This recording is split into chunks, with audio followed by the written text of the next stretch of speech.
Welcome to Says the Brown Girl. My name is Diamond, and I'm a brown girl with a voice who doesn't mind being heard. So listen up, I've got a word, and it might be just for you.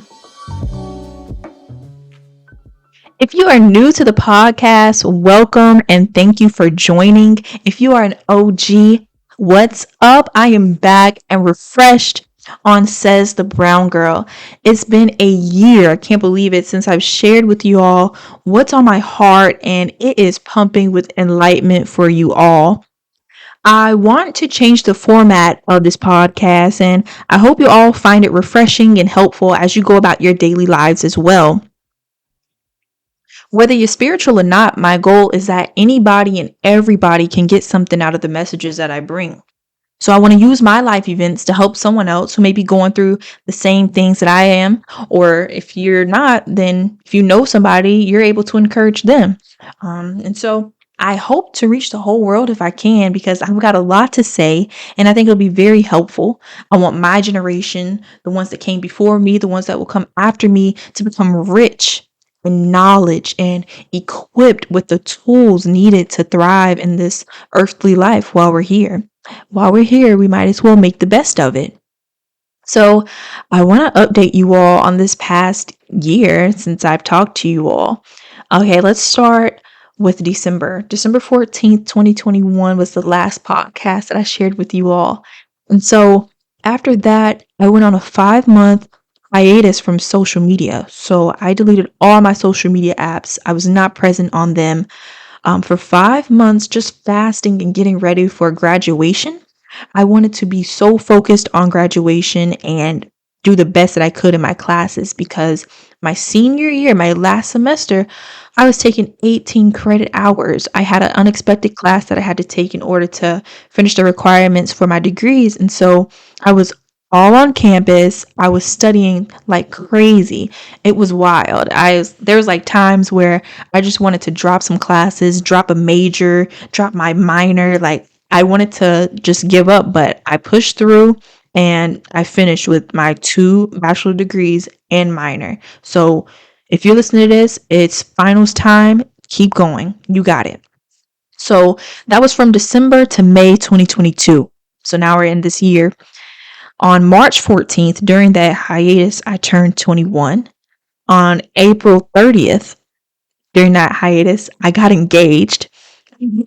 On May 7th, this is when the hiatus ended, because I needed to post my graduation pictures. I paid for them. I needed to post them. Okay. I graduated with my Bachelor of Science in Biology, Bachelor of Arts in Chemistry, and a minor in Forensic Science from East Carolina University.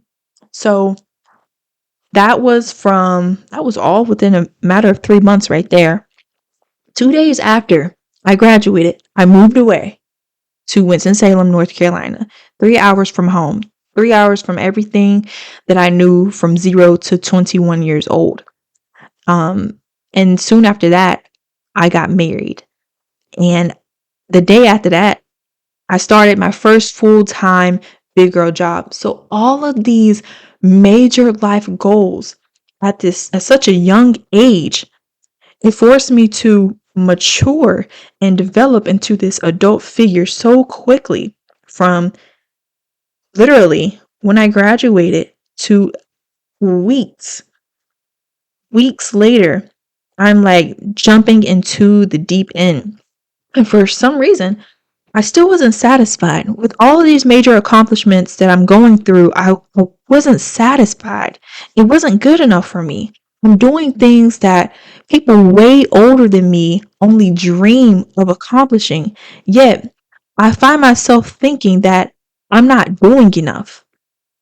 So, at times, I found myself depressed for no apparent reason, thinking that I'm at a standstill in life, because it seemed that I was waking up in this cycle of waking up, going to work, coming back home, cooking, going to church, sleeping, repeating. I was on autopilot and ignoring all the blessings that had come to me, not by chance, but by God. It was like I seemed to be doing, what I'm supposed to be doing, but it just wasn't fulfilling to me. And so I sat down with my husband and he pulls a me on me. He says, "You need to stop and smell the roses." So I'm like, "What do you mean? Like, I'm distraught right now. Can you like comfort my distraughtness? Be distraught with me." And he does not go for that. He cheers me up. He gives me words of affirmation. So I'm like, all right, gotta cheer up. And he reminds me that I prayed for an all paid expense education and I received it. I prayed to make it out of Greenville, North Carolina, and I did. I prayed and I fasted for the job that I have right now, and God came through. Even when I wasn't qualified, even when there were candidates that were more qualified than I, for some reason, God came through for me. I prayed for a God-fearing husband before the age of 26, and God showed up.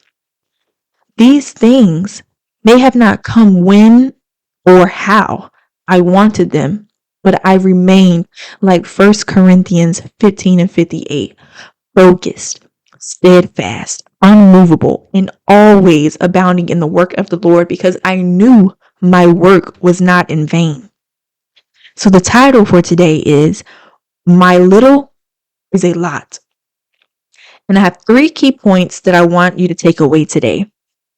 Number 1, delay is not denial. When something doesn't work out, it's for a reason. And it's not that it's to hold you back per se, in a negative way anyway. But take that downtime to embrace and prepare yourself to get back up again. Soak up all the knowledge, soak up all the opportunities that you have while you're in this space. Because when we take on new opportunities, we take on more responsibility. So if we're working hard to achieve something and, we get a door closed in our face, we get knocked down, don't take that as, oh, well, it just wasn't meant to be. If you worked hard for it, if you know in your heart that that's what you want, then you will not stop. Do not waddle in defeat. Do not give up so easily. And most importantly, don't let your wrath mess up what's to come. Because when we do get that door shut in our face or get turned down, that promotion gets passed away, or the car that you wanted got sold by someone else and you were really saving up for it, you had everything ready to go, but it passed you by. We don't need to act out or lash out because we know something else is coming on the way. And if you let your wrath, your anger, your bitterness get the best of you, then you mess up what's to come. You block your own blessing. So let's take pride. Let's embrace that shut doors. Okay, let's not take it as defeat. Delay is not denial. Just because you get set back doesn't mean that you're not going to bounce back. Point number 2, acknowledge things that you have at the current moment that was just a thought at one point in time. I'll say it again. Acknowledge things that you have at the current moment that was just a thought at one point in time. Remember my testimony from the beginning. Moving out of my hometown, having an apartment in my name, getting a job, getting married. These were all prayers and thoughts at one point in time, and now they are reality.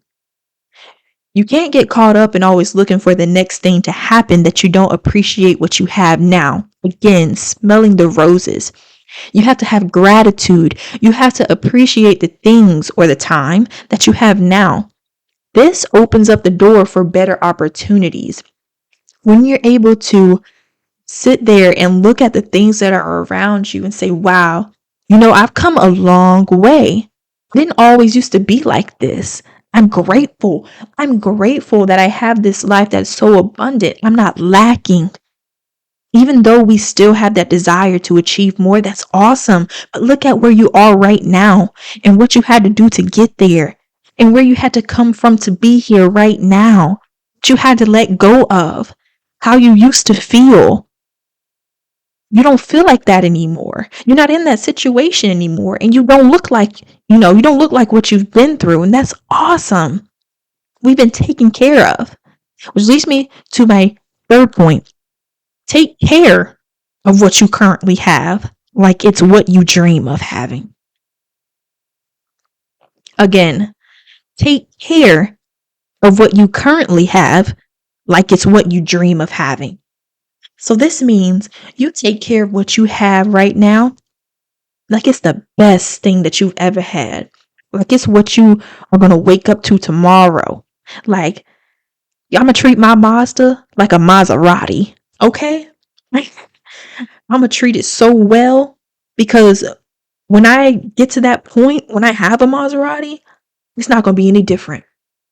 I'm not going to treat it any different because what I have now, I should be taking care to the best of my ability.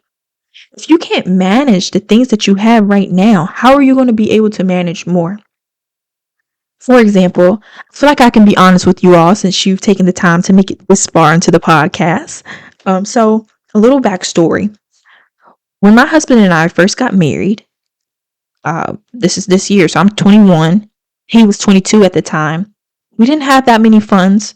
I saved up a little bit during college, but not the most money. So what we did was we moved into his grandparents' home and we lived in the basement down there. They had a room set up in the basement that was separate from the garage. And so we lived down there. We didn't get much sunlight because the room had no windows and we shared a space with the family dog. We shared a bathroom with the rest of the family that was upstairs. And to be honest, there wasn't much space to maneuver around in. So we were always up under each other. And I say that to say, even though some people may look at that circumstance and think the worst, we made the best out of what we had. We made that basement the best basement it could be. We treated that basement like it was a mansion. Because what you have now determines what you have tomorrow. The way you treat what you have now determines how you treat what you're going to have later. You can't say, oh, well, I'm just going to treat this, I'm going to treat my room at my parents' house like it's nothing because when I get my own stuff, it's going to be better. I'm going to treat this old raggedy car like it's nothing because when I get my new car, when I get my charger, when I get my scat pack, it's going to be so much better than this. I'm going to take better care of it than this. No, it starts now. You start cultivating what you want right now. I made that basement into our home. We had a plan of saving for 2 years while living in the basement, and then we were going to move into our own place. But let me tell you, God is a God of acceleration. We only stayed in that basement for 4 months before we moved into our new apartment that we're in right now. And I remember when we were in the basement, my grandmother came back to visit me all the way from Greenville. And she said, you've really did a nice job with this. She said, when God gives you a little, he sees that you can make it great. He will bless you with more. And I believe that God saw that we could manage a little bit. So he granted us a little bit more. And the journey was not easy. I'm telling you, it was not easy. And I'm not saying it is, but I'm saying that you have to remain focused. And I'd like to leave you with the scripture that sums up the episode, and it comes from Philippians 4:12-13. And it says, I know what it is to be in need, and I know what it is to have plenty. I have learned the secret of being content in any and every situation, whether well-fed or hungry, whether living in plenty or living in want. I can do all this through him who gives me strength. Take care and stay encouraged. This is Brown Girl signing out.